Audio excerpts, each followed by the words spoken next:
खुदावंद यीशु मसीह के नाम में आपको सलाम। हम तमसीलों पर अपनी सीरीज का आगाज करने जा रहे हैं और आज इस सीरीज का पहला पैगाम है। मत्ती की इंजील के 13वें बाब की पहली ता तीसरी आयत पर गौर करें। इन आयात में पहले दो अल्फाज उसी रोज अहमियत रखते हैं। ये एक बेमिसाल दिन है। ये एक ऐसा दिन है जिसमें यीशु की तालीम में एक हैरत अंगेज तब्दीली रूनुमा होती है। ये एक ऐसा दिन है जिसमें एक अजीमुल शान बदलाव है। ये एक हैरान कुन दिन है। ये अपने अंदर खुद एक ताज्जुब अंगेज दिन है। अगरचे वो वाकयात ही काफी हैं जो उस रोज पेश आए, लेकिन उस एक दिन में यीशु की सारी खिदमत में एक अहम मोड़ पाया जाता है। ये उसकी खिदमत के दूसरे साल के इख्तिताम के करीब का एक रोज है और ये सब्बत का रोज है। आपको याद है कि दूसरा साल गलील में था, सो हम उसकी खिदमत के दूसरे साल के आखिर में गलील में हैं। हम उसकी मौत से एक साल पीछे हैं। तीसरी आयत कहती है, लिखा है, और उसने उनसे बहुत सी बातें तमसीलों में कहीं। उसी दिन उसने उनके साथ बहुत सी बातें तमसीलों में की। वैसे उसने उस दिन के बाद जब भी एलानिया तालीम दी तो उसने उस दिन से तमसीलों में बात की। ये एक बहुत बड़ी तब्दीली है। उस दिन तक यानी उस दिन से पहले उसने तमसीलों में बात नहीं की थी। मिसाल के तौर पर पहाड़ी वाज में, जो कि उसके पैगाम की सबसे वसी वजाहत है, कोई तमसील मौजूद नहीं। पहाड़ी वाज के आखिर में सैलाब और रेत और चट्टान पर बने घरों के बारे में एक बयान पाया जाता है, लेकिन कोई तमसील मौजूद नहीं। लेकिन उसके बाद वो आगे को हमेशा तमसीलों में कलाम करता है। तमसील क्या होती है? ये एक तस्वीरी शक्ल है। ये किसी तशबीही बात की तरफ एक तवील तमसीली मुशाबहत है। ये कदरे मुख्तसर या तफसीली हो सकती है। अंग्रेजी में इसे पैराबल कहते हैं। पैरा का मतलब है बैक वक्त साथ रखना। लिहाजा ये सच्चाई के साथ मुल्हिक एक कहानी होती है ताकि इन दोनों की मुमासल हकीकतों को बयान कर सके। उस दिन से यीशु ने तमसीलों में बात करना शुरू किया। ये एक यादगार तब्दीली थी। उस दिन तक उसने बुनियादी तौर पर पुराने अहदनामे पर तवज्जो दी थी और पुराने अहदनामे के सहाइफ पर मबनी बातें पेश की थीं। उसने इलाही तालीमात, इलाहियाती हकायक पेश किए थे। हम उन्हें कहेंगे कि वो सच्चाई के दावे थे। दावे से मेरी मुराद है कि किसी सच्चाई का एक हतमी बयान। यीशु एक इल्मे इलाहियात का बयान करने वाला और एक तफसीरी मुबल्लिग था, लेकिन अब एकदम से वो तमसीलों में कलाम करना शुरू करता है। मरकुस की इंजील के 4 बाब की 33वीं और 34वीं आयत के मुताबिक लिखा है, और वो उनको इस किस्म की बहुत सी तमसीलें दे देकर उनकी समझ के मुताबिक कलाम सुनाता था और बेतमसील उनसे कुछ न कहता था, लेकिन खलवत में अपने खास शागिर्दों से सब बातों के मानी बयान करता था। यीशु यूं अपनी खिदमत में ये एक बहुत बड़ी तब्दीली लाता है और तमसीलें सुनाने वाला बन जाता है। उसकी तमसीलें बहुत दिलचस्पी और दिलसोजी रखती हैं और वो गहराई और बसीरत फराहम करती हैं। आखिर तमसीलें क्यों? मत्ती की इंजील के 13वें बाब की 10वीं आयत में लिखा है, शागिर्दों ने पास आकर उससे कहा, तू उनसे तमसीलों में क्यों बातें करता है? यहाँ पर एक सवाल मौजूद है, खुदावंद तू ऐसा क्यों कर रहा है? इसका जवाब 11वीं आयत में देखें। लिखा है, इसलिए कि तुमको आसमान की बादशाही के भेदों की समझ दी गई है, मगर उनको नहीं दी गई। ये क्या है? मैं इसलिए तमसीलों में कलाम करता हूं ताकि वो समझ ना सकें। क्या तुम्हें ये बात समझ आ गई है? ये उन्हें समझने की खातिर नहीं दी गई। अगर मैं अयां तौर पर सच्चाई बताता रहूंगा तो वो समझेंगे। अगर मैं तमसीलें कहूंगा तो वो नहीं समझेंगे। क्या आप जानते हैं कि यीशु ने तमसीलों में क्यों तालीम दी? ये एक सजा थी। ये अपनी मर्जी से की गई सख्त दिली बेएतकादी पर सजा थी। लिखा है, क्योंकि जिसके पास है उसे दिया जाएगा और उसके पास ज्यादा हो जाएगा। शागिर्दो ये हो तुम। और फिर लिखा है, और जिसके पास नहीं है उससे वो भी ले लिया जाएगा जो उसके पास है। मैं उनसे तमसीलों में इसलिए बातें करता हूं कि वो देखते हुए नहीं देखते और सुनते हुए नहीं सुनते और नहीं समझते। ये एक सजा है। उसकी खिदमत को 2 साल हो गए हैं। फरीसियों का हतमी फैसला ये है कि वो जो करता है वो जहन्नुम की कुव्वतों की बदौलत है। وہ شیطان کی مدد سے کرتا ہے۔ یہ تھا ان کا نتیجہ۔ اگر تو خدا کے بیٹے کا مکمل مکاشفہ حاصل کرنے کے بعد یہ آپ کا فیصلہ ہے تو پھر آپ کے لیے کوئی امید نہیں۔ یہ ایک طرح سے بالکل اسی طرح کی صورتحال کی تکمیل ہے جو پرانے عہد نامے میں یسایہ کے 6 باب میں پائی جاتی ہے۔ کیا آپ کو یاد ہے کہ یسایہ 6 باب میں کیا رونما ہوا تھا؟ 5واں باب بتاتا ہے کہ اسرائیل کی عدالت ہونے کو ہے، کڑی عدالت، یعنی کہ بابل کی اسیری۔ بابل سے کسدیوں کے ہجوم اور لٹیرے آ رہے ہیں۔ وہ آتے ہیں، وہ شہر کو برباد کرتے ہیں، ہیکل کو تباہ کرتے ہیں، لوگوں کی قتل و غارت کرتے ہیں، انہیں اسیری میں گھسیٹ کر لے جاتے ہیں۔ ہم سب یہ جانتے ہیں۔ اب یسایہ واقف ہے کہ عدالت آ رہی ہے۔ اس کے پاس خدا کی ایک رویا ہے۔ وہ اپنے آپ کو اس قابل نہیں سمجھ رہا۔ وہ کہتا ہے، کیونکہ میرے ہونٹ ناپاک ہیں اور نجس لب لوگوں میں بستا ہوں، کیونکہ میری آنکھوں نے بادشاہ رب الافواج کو دیکھا۔ اس وقت سرافیم میں سے ایک سلگا ہوا کوئلہ جو اس نے دستے پناہ سے مذبح پر سے اٹھا لیا اپنے ہاتھ میں لے کر اڑتا ہوا میرے پاس آیا اور اس سے میرے منہ کو چھوا اور کہا، دیکھ، اس نے تیرے لبوں کو چھوا، پس تیری بدکرداری دور ہوئی اور تیرے گناہ کا کفارہ ہو گیا۔ اس وقت میں نے خداوند کی آواز سنی جس نے فرمایا، میں کس کو بھیجوں اور ہماری طرف سے کون جائے گا؟ وہ کہتا ہے، میں حاضر ہوں، مجھے بھیج۔ خداوند کہتا ہے، ٹھیک ہے، پھر تو ہی وہ شخص ہے، تو جا اور تو عدالت کی منادی کر، جا عدالت کا پیغام دے، جا عدالت کی سزا سنا دے۔ پھر خدا اسے یہ بات کہتا ہے، لکھا ہے، اور اس نے فرمایا، جا اور ان لوگوں سے کہہ کہ تم سنا کرو پر سمجھو نہیں، تم دیکھا کرو پر بوجھو نہیں۔ تو ان لوگوں کے دلوں کو چربا دے اور ان کے کانوں کو بھاری کر اور ان کی آنکھیں بند کر دے، تا نہ ہو کہ وہ اپنی آنکھوں سے دیکھیں اور اپنے کانوں سے سنیں اور اپنے دلوں سے سمجھ لیں اور باز آئیں اور شفا پائیں۔ جا لوگوں کو یہ بتا، جا لوگوں کو بتا کہ عدالت آ رہی ہے، عدالت آ رہی ہے۔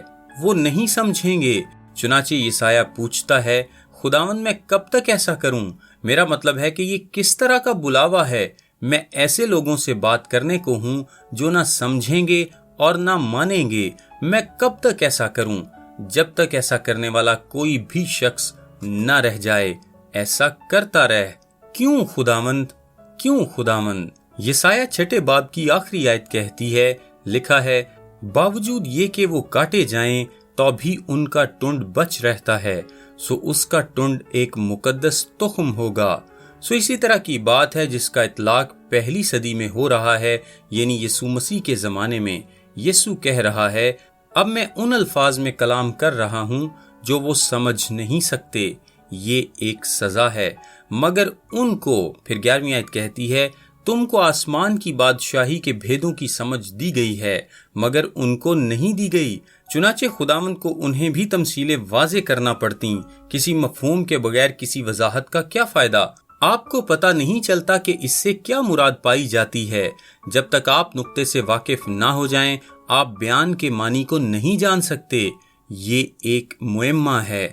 بیج بونے والی تمثیل میں بھی یسوع ان کو الگ لے جا کر سمجھاتا ہے۔ اس نے اسے واضح کیا۔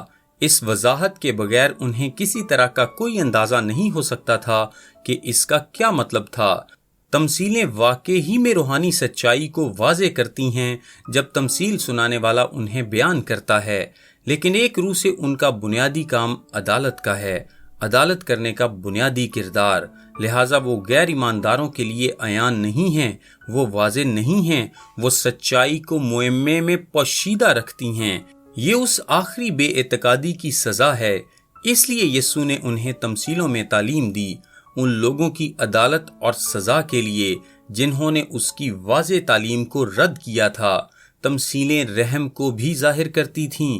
اس عدالت اور سزا میں رحم کا ایک عنصر موجود ہے، کیونکہ اگر تو وہ بھیڑ سے واضح قابل فہم اصطلاحات میں بات کرتا رہتا اور کلام مقدس بیان کرتا رہتا اور حقیقی تعلیمی سچائی سناتا رہتا تو پھر ان کا الزام کے لائق ہونا بڑھ جاتا۔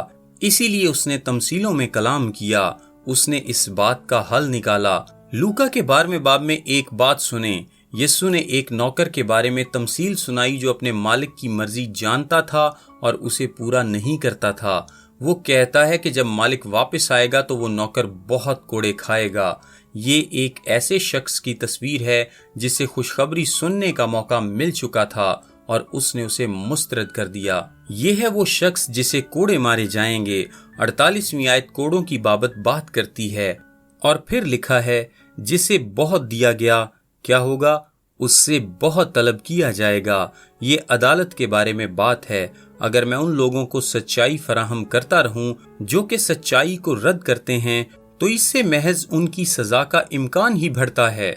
सच्चाई को छिपाना अदालत की शिद्दत को रहम की शमूलियत के जरिए कम करना है ताकि वो इल्जाम के बोझ तले दबकर मजीद मुल्जिम ना होते चले जाएं। लेकिन उसने उनके लिए जिनके सुनने के कान थे तमसीलों को वाज़े किया, हत्ता के शागिर्दों को समझ ना आती कि उनका क्या मतलब था अगर हमारा खुदावंद उन्हें बयान ना करता। उन्हें कभी भी समझ कैसे आ सकती थी। लेकिन सख्त दिलों के लिए तमसीलें एक अदालत थीं, वो इलाही सजा थीं। उस रोज गलील में सब्बत के दिन खुदावंद ने एक सजा जारी की। आपको याद है कि बाप ने अदालत का काम बेटे को सौंप दिया है और बेटा सजा दे सकता था जिस वक्त के वो ऐसा करना मुनासिब जानता। एक बात के बारे में सोचें, सारे के सारे नए अहदनामे में कोई तमसील नहीं जो यीशु के सिवा किसी और ने सुनाई हो, क्योंकि तमसीलें अदालत के लिए हैं और सिर्फ यीशु ही है जो अदालत को अंजाम दे सकता है।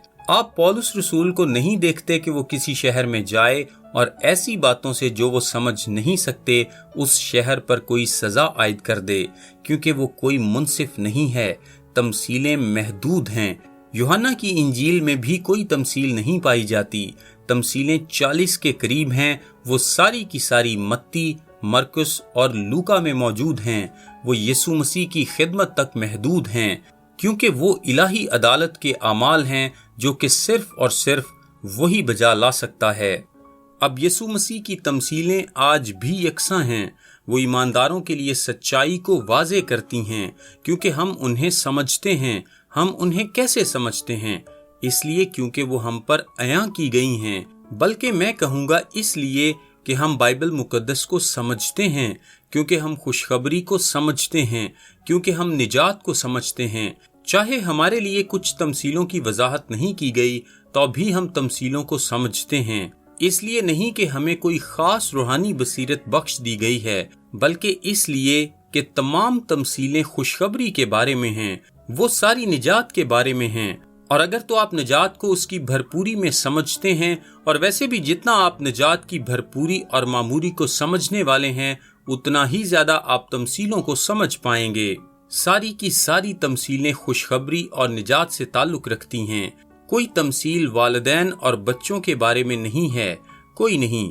आप कहते होंगे फिर मुशर्रफ बेटे के बारे में आपका क्या ख्याल है? उस तमसील का ताल्लुक भी निजात से है, क्योंकि अगर तो ये वालिदैन की तमसील है तो फिर तो हीरो वो शख्स है जो घर ठहर गया था, यानी खुद को रास्त समझने वाला फरीसी जो घर रह गया था। ये कोई औलाद की परवरिश वाली तमसील नहीं। सुने, कुल तमसीलें 40 हैं। वो सब की सब खुशखबरी के बारे में हैं और खुशखबरी के सिवा किसी बारे में नहीं, वालिदैन होने के बारे में नहीं। फिर नेक सामरी के बारे में क्या ख्याल है? उस तमसील का गरीब लोगों की मदद करने से कि वो माली तौर पर खड़े हो जाएं कोई ताल्लुक नहीं।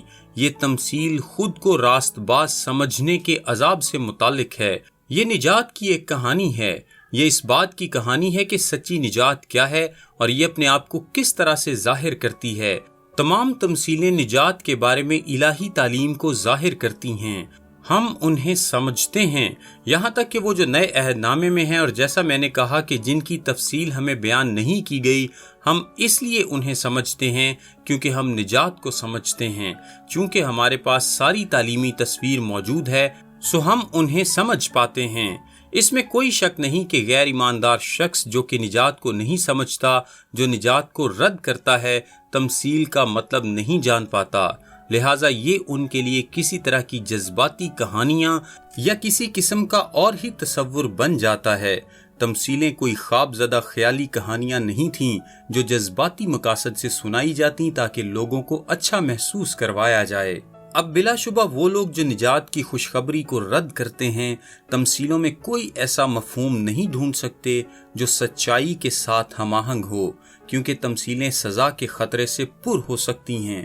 متی کی انجیل کے 13 باب کی 34ویں آیت میں لکھا ہے، یہ سب باتیں یسوع نے بھیڑ سے تمثیلوں میں کہیں، اور بغیر تمثیل کے وہ ان سے کچھ نہ کہتا تھا۔ ایسا کیوں ہے؟ تاکہ جو نبی کی معرفت زبور 78 میں کہا گیا تھا وہ پورا ہو۔ لکھا ہے، میں تمثیلوں میں اپنا منہ کھولوں گا، میں ان پوشیدہ باتوں کو ظاہر کروں گا جو بنائے عالم سے پوشیدہ رہی ہیں۔ اس نے بیج اور زمین کے بارے میں تمثیل کی وضاحت کی۔ شاگرد سمجھ نہیں سکتے تھے جب تک وہ کوئی وضاحت نہ دیتا، لیکن جب آپ اس مقام تک پہنچتے ہیں جہاں ہمارے پاس کل نیا عہد نامہ، خطوط اور اعمال کی کتاب اور اس سب کے وسیلے جو ہمارے پاس ہے، یہ شاندار مکاشفہ ظاہر ہے کہ نجات کلی طور پر کیا ہے، تو پھر ہمیں تمثیلوں کا ایک بھرپور فہم حاصل ہے۔ تمثیلیں از خود ہی سچائی بہم پہنچا دیتی ہیں، لیکن ان کا مقصد غیر ایمانداروں پر سزا کے طور پر عائد ہونا تھا۔ ایک آخری بات جو میں آپ تک پہنچانا چاہتا ہوں وہ یہ ہے کہ جو دنیا میں کوئی نہیں سمجھتا وہ بات آپ سمجھتے ہیں، آپ فہم رکھتے ہیں۔ یہ ایک شاندار بات ہے۔ کیا خیال ہے آپ کا؟ میری مراد ہے کہ ہم تو کچھ بھی نہیں۔ پہلا کرنتھیوں اس کے 2 باب کی 7ویں آیت میں لکھا ہے، بلکہ ہم خدا کی وہ پوشیدہ حکمت بھید کے طور پر بیان کرتے ہیں جو خدا نے جہان کے شروع سے پیشتر ہمارے جلال کے واسطے مقرر کی تھی، جسے اس جہان کے سرداروں میں سے کسی نے نہ سمجھا، کیونکہ اگر سمجھتے تو جلال کے خداوند کو مصلوب نہ کرتے۔ انہوں نے اسے نہ سمجھا، بلکہ وہ اسے نہ سمجھ سکے، اور خدا نے چاہا کہ وہ اس کے بیٹے کو ہمارے چھٹکارے کی خاطر مصلوب کریں۔ بلکہ جیسا لکھا ہے ویسا ہی ہوا کہ جو چیزیں نہ آنکھوں نے دیکھیں، نہ کانوں نے سنی، نہ آدمی کے دل میں آئیں، وہ سب خدا نے اپنے محبت رکھنے والوں کے لیے تیار کر دیں۔ کن کے لیے؟ اپنے محبت رکھنے والوں کے لیے۔ ہم اس سے پیار کرتے ہیں اور وہ ساری سچائی کو ہمارے لیے عیاں کر دیتا ہے۔ یہ اس قدر بڑی سچائی ہے کہ لوکا کی انجیل کے 10 باب کی 23ویں آیت اسی بات کو دہراتی ہے جو کہ متی میں موجود ہے۔ لکھا ہے، اور شاگردوں کی طرف متوجہ ہو کر خاص انہی سے کہا، مبارک ہیں وہ آنکھیں جو یہ باتیں دیکھتی ہیں جنہیں تم دیکھتے ہو۔ کیا آپ اسے سمجھے؟ کیا آپ جانتے ہیں کہ یہ دنیا ان انسانی تجربوں سے بالاتر جلالی الہی حقیقتوں کو نہیں سمجھتی، لیکن آپ سمجھتے ہیں؟ لکھا ہے، بہت سے اختیار والے، بہت سے اشراف نہیں بلائے گئے۔ ایسے ہی نہیں کیا، بلکہ کمزوروں اور بے وجودوں کو برکت کا وعدہ پھر یہ ہے کہ لکھا ہے، کیونکہ میں تم سے سچ کہتا ہوں کہ بہت سے نبیوں اور راست بازوں کو آرزو تھی کہ جو کچھ تم دیکھتے ہو دیکھیں مگر نہ دیکھا، اور جو باتیں تم سنتے ہو سنیں مگر نہ سنی۔ آپ سرزمین پر عظیم ترین لوگ ہیں، عظیم ترین اس لیے کیونکہ آپ کے اندر سچائی کا علم ہے۔ آپ ساری دنیا کے لیے سب سے بڑا آسرا بھی ہیں، لہٰذا ارشاد اعظم آپ ہی کو دیا گیا ہے۔ میرا نام تابش قاضی ہے اور یہ پیغام آپ کو ڈیلی ورسز کی جانب سے پیش کیا گیا ہے۔ ہم سوموار سے جمعہ یعنی ہفتے میں 5 دن انگلش، اردو اور آڈیو میں ایسے پیغامات واٹس ایپ سروس کے ذریعے بھیجتے ہیں۔ اگر آپ اپنے نمبر پر یہ سروس حاصل کرنا چاہتے ہیں تو ابھی اپنا نام اور شہر کا نام لکھ کر 0333 80 20 972 973 یا پھر 974 پر واٹس ایپ میسج کریں۔ خدا آپ کو برکت دے، آمین۔